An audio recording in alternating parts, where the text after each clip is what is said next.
What is going on, everyone? Welcome back to The World According to Briggs, your virtual tour guide. Today we're taking a trip to some of the most mysterious places in the United States. There's a lot of different types of mysterious places. Some are natural, others are man-made, maybe haunted, aliens, some have secrets, while others just can't be explained. For whatever reason, mysteries and mysterious places always grab our attention. The unknown is very interesting to most people. Today's video is about some of the most mysterious locations in the United States. We have some great ones, and I gotta tell you, as I researched this video, I kept finding more and more locations with really cool things to talk about. Some are only known locally, and in those cases it's hard to find a lot of details and things like pictures and video. But really, it's sort of true with some of the ones on this list when it comes to video. So we might be dealing with a lot of pictures and aerial shots of the area, not the specific location. We'll do what we can. Okay, let's get rolling. We'll see what made the list. Number 10, Ringing Rock Park, Pennsylvania. Just across the Delaware River from Milford, New Jersey in Pennsylvania, you'll find the Ringing Rock Park. This is a 128-acre park in Bucks County, Pennsylvania that has a large field of mysterious boulders that, when struck, sound like bells, as if they're hollow or made of metal. They don't sound like rocks at all. Only about a third of the rocks ring, and they call those the live rocks. And those that don't are known as dead rocks. At least they thought they were dead. In 1965, a group of scientists crushed, broke, sanded, sliced, and had lunch on the rocks. After performing numerous tests and a series of lunch dates that resulted in one hookup, they found out that all the rocks actually do ring. The dead ones ring at tones lower than the human ear can actually pick up. Any dog from the area would have said, "I told you so," if they were able to talk. Scientists have determined that the stones are made of a volcanic substance called diabase. I think I pronounced that right. But there's no explanation for the 8-acre field being situated on a hillside, not at the bottom of a hill or a valley where you would normally find a rock field or something like this. Each summer, hundreds of visitors flock here with hammers in hand to perform their own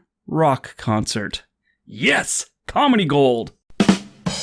Number 9, Energy Vortexes, Sedona, Arizona. When most people hear the name Sedona, they think of Sedona, Arizona and its amazing red stone rock formations. I think of a Fordham student named Sedona in the 6th grade that whipped me with a jump rope. Not saying I was into it, but I do miss her. Anyway, Sedona is also known as a spiritual hotspot, not just for the Native Americans from the area. Hippies and your average Joe that read one too many books on personal growth find their way here to admire the landscape and get a quick energy boost. The energy vortexes people claim can boost healing, give mystical enlightenment, and a general feeling of well-being. Now, this is due to a strong energy produced by these vortexes. Even the trees here twist in a very unusual way. A lot of people claim it's the energy vortexes. This is also a hot spot for the yoga types to have retreats. People point out those twisted trees, and they start having little yoga sessions around them to kind of, I don't know, they want to twist themselves like the tree or whatever, but they're trying to gather the energy from these vortexes. The 4 main vortexes in Sedona are the Airport Mesa Vortex, Boynton, I believe it's called Canyon Vortex, Bell Rock Vortex, Cathedral Rock Vortex. The origin and the nature of these vortexes still remain a mystery. Number 8, Coral Castle, Homestead, Florida. In Homestead, Florida stands a remarkable structure that was created because of a broken heart. Latvian immigrant Edward Leetskulkin built the Coral Castle in Homestead, Florida after his fiancée left him on the eve of their wedding. The mysterious thing about the castle isn't why Edward built it, it's how Edward built it. Edward was a small man. He was 5 foot tall and maybe weighed 100 pounds, and he didn't use anything other than homemade tools. There was no electrical devices. He didn't get any help. He did it by himself with homemade tools. Did a broken heart give this little man the strength and drive to build the castle? He built it by himself using 1,000 tons of boulders, some of the boulders weighing as much as 30 tons alone. It's documented that no one ever witnessed Edward working on the castle. Some have said that he used supernatural power. Leetskulkin would only say that he knew the secrets used to build the ancient pyramids. He said that he learned the secrets of making objects weightless. Researchers and historians say whatever he was doing had something to do with this little black box seen in photos that he had mounted on a tripod crane he had built out of logs. Nobody knows what's in the box or why it's affixed to these tripods, but most feel it holds the answers how he created this place. Leetskulkin died in 1950 and we'll never know. Nobody knows anything about the black box, where it went, what was in it. That's the biggest mystery of this whole thing. It still stands to this day. Number 7. The Trans-Allegheny Lunatic Asylum, Weston, West Virginia. In 1864, the Trans-Allegheny Lunatic Asylum started accepting patients. If you've ever visited West Virginia, you can imagine there was a line out the door for people looking to get in. At first, everything was fine and dandy. People were getting the help they needed. At least, help for the time. I mean, lobotomies and electric shock have long,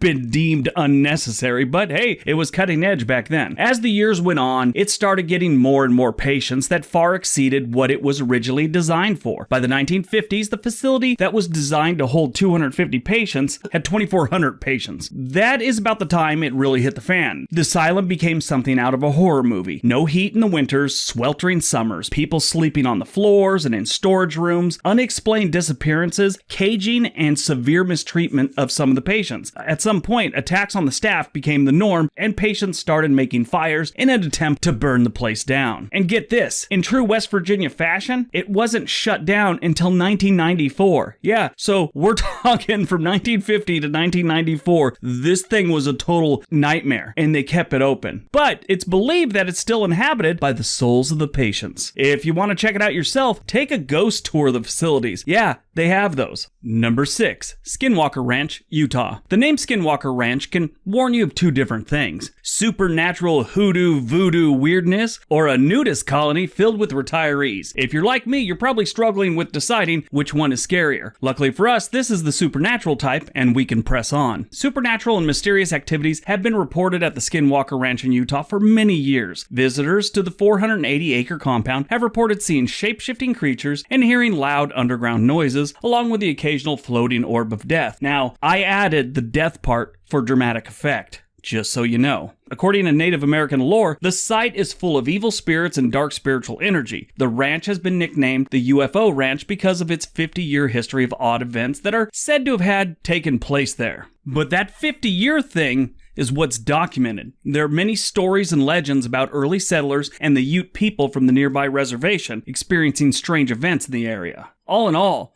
the Skinwalker Ranch is creepy as hell. Number 5. The White Eagle Saloon, Portland, Oregon. Here in Portland, Oregon, we have the White Eagle Saloon and its checkered past. Originally a hub for Portland's Polish immigrants, the White Eagle Saloon wore many hats over the years. Saloon, meeting hall, hotel, a place of worship, brothel, and now it's a great bar with great live music. The name White Eagle is in reference to the old Polish flag, which had a white eagle on it. This place has some serious stories. A prostitute killed by a jealous lover, people dragged through basement tunnels, a waitress carried down basement steps by an invisible force. These are the stories and legends that pop up whenever the White Eagle is mentioned. The details normally become more graphic and gruesome as the years go on. There's more than just good storytelling going on here. Ghost hunters who have investigated the place report a sensation of violence and death in the basement and a deep well of sadness on the second floor. The White Eagle first popped up in the waterfront of Portland in 1905. At the time, the area was crowded with hundreds of recent arrivals from Great Britain, Scandinavia, the Balkans, Russia, the Mediterranean, and the Far East. They worked on the docks, in the Union Pacific Railroad shops, and in the neighboring factories and mills built along the Willamette's east bank. When the workday ended, people filled Russell Street and it became alive as people walked down it and then disappeared into dozens of bars lining the street. There was a trolley line that ran up Mississippi Avenue and stopped at Russell Street near the White Eagle. Upon the approach to Russell Street, the conductor would always yell, "Next stop, Bucket of Blood," a nickname earned from all the fierce and frequent brawls that erupted in and around the saloon. Two Polish immigrants opened up the White Eagle to offer other Polish immigrants a place after work for recreation. Pool, poker, liquor, beer, and with the right connection and the proper amount of money, patrons could indulge in the brothel upstairs or the opium den downstairs. The basement had a tunnel connected to the underground network leading to the waterfront. Legend has it that through the subterranean passageway, intoxicated patrons were knocked over the head and drugged down the tunnels to the ships. There are reports of women crying upstairs and people screaming in the basement after hours. This place is spooky. I went in there before I knew it was all haunted and everything like that. I haven't been back since. Number 4. The Hollywood Roosevelt Hotel, Los Angeles. Now, growing up in the Los Angeles area, you knew that this place was creepy. There's tons of stories. Almost every Hollywood murder seems to be in or around this place, even if it wasn't. They always seem to end up here. It's how legends go, I guess. The hotel was built in 1926 in what is known as the Golden Era of Los Angeles architecture, and it was named after the 26th President of the United States, Theodore Roosevelt. It is a beautiful building. I've seen it many, many times. Never been inside, but I've driven by and been in the area, and it's a beautiful building. It was actually the model of the Disneyland ride Tower of Terror. The place is haunted. It is said that Marilyn Monroe still haunts the halls here and still occupies her suite of 1200. A lot of guests that have stayed there say that they see Marilyn Monroe in the mirror in that room. Guests have also reported mysterious trumpet music that's believed to be played by the spirit of Montgomery Clift. Now, I don't know if they've ever tracked him down and found the ghost playing the trumpet and asked him who he was, but people are pretty sure it's Montgomery Clift. I guess he used to like to practice in Suite 928. Others involve a little girl in a blue dress named Caroline that tries to motion you down the hallway, and if you go down the hallway, she wants to show you her dead parents, which she killed with a sharpened candy cane, like a preteen prison shank. Just kidding, I made that part up. But anyway, people have seen this little girl in a blue dress, and they do know her name's Caroline. Another thing that's kind of weird is the hotel operator calls and asks if you need help in your room, and then they call back downstairs and nobody called the room. It's just weird. Number 3, the Taos Hum, Taos, New Mexico. Some residents and visitors in Taos, New Mexico have for years been hearing a mysterious and faint hum that they can't seem to get away from. One lady said she tried listening to the Bee Gees for 24 hours straight to drown out the sound. She said it didn't work, but now she hums Staying Alive whenever she's trying to concentrate, and her neighbors hate her. What's weird about this one is only about 2% of Taos residents and visitors report hearing the sound. Some believe it's caused by unusual acoustics of the desert surroundings. They also think it's just delusional people. Some think it's a secret government mind control program. Conspiracies are many and conclusions are few. It has been described as a whirl, a hum, a buzz, and whether it's psychological, natural, or supernatural, no one has yet been able to locate the sound and its origin and anything about it. This is what it sounds like. A couple years back, they did a survey of people who heard the hum, and they all described it differently, which would indicate that it's more subjective than objective or completely nonsense. Either way, the unexplained noises are creepy.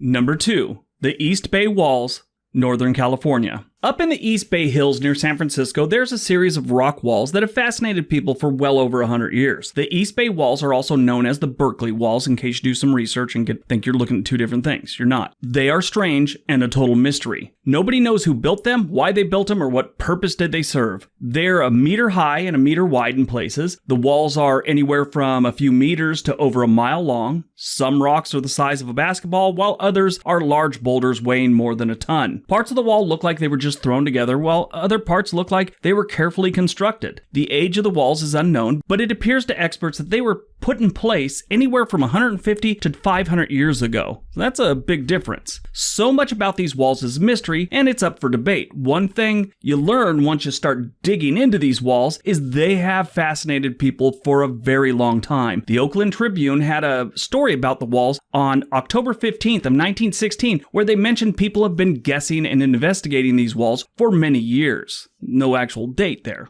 Anyway, people have speculated that it was Chinese explorers that may have gotten here many years before Europeans landed on the East Coast. I think that one's kind of just because they had the Great Wall and, they figured Chinese just build walls. That's an old theory. Other theories went on about a lost civilization. I went down the rabbit hole while researching this, and probably the easiest explanation and most realistic is ranching. Maybe these walls were in place to control the movement of sheep or cattle, but holes appear in that theory as well. It's like, why aren't any of them square or connected so that it keeps everything in? They're just all walls, it seems like. One thing is for sure, we don't know how, we don't know who, and we don't know why. And it'll probably remain that way for ever. And number 1. Underwater Stonehenge, Lake Michigan. Everybody has heard of Stonehenge in the UK. It's one of the most visited places in England, if you don't count the pub. Did you know we sort of have our own here in the United States? Most people will never visit it because it's 40 feet under Lake Michigan. One of these stones that's in the underwater Stonehenge has a carving of a mastodon, or Snuffleupagus, from Sesame Street. I was on the fence on which one it is, but I'm sort of leaning towards Snuffleupagus. Not many people have visited this one, including myself, because it's underwater. So there isn't a lot of footage of this one, and the footage they do have isn't great. So here's the pictures, and then I'm going to show you some drone footage of Lake Michigan while I talk. The best explanation as to how these got here There's a lot of different explanations. The structure could have been created during the last ice age when the lake bed was dry. They figure it was some sort of game drive, which is a structure that's been used throughout history to drive herding animals towards hunters. That's also one of the theories for the East Bay walls at number 2 on this list. For whatever reason, there's a circular structure with apparently a mastodon on it in Lake Michigan, 40 feet underwater, which is just weird. Many people, however, question whether the rocks were purposely placed or it's just a random occurrence. But there's also one that's very similar in Lake Huron. So yeah, I don't think it's random myself. It doesn't look like we'll ever know the origins of this Stonehenge, or at least until Snuffleupagus spills the beans. Either way, we'll probably never find out.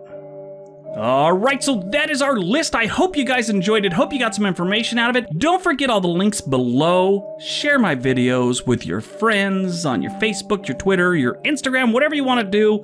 Everybody have a great day. Be nice to each other.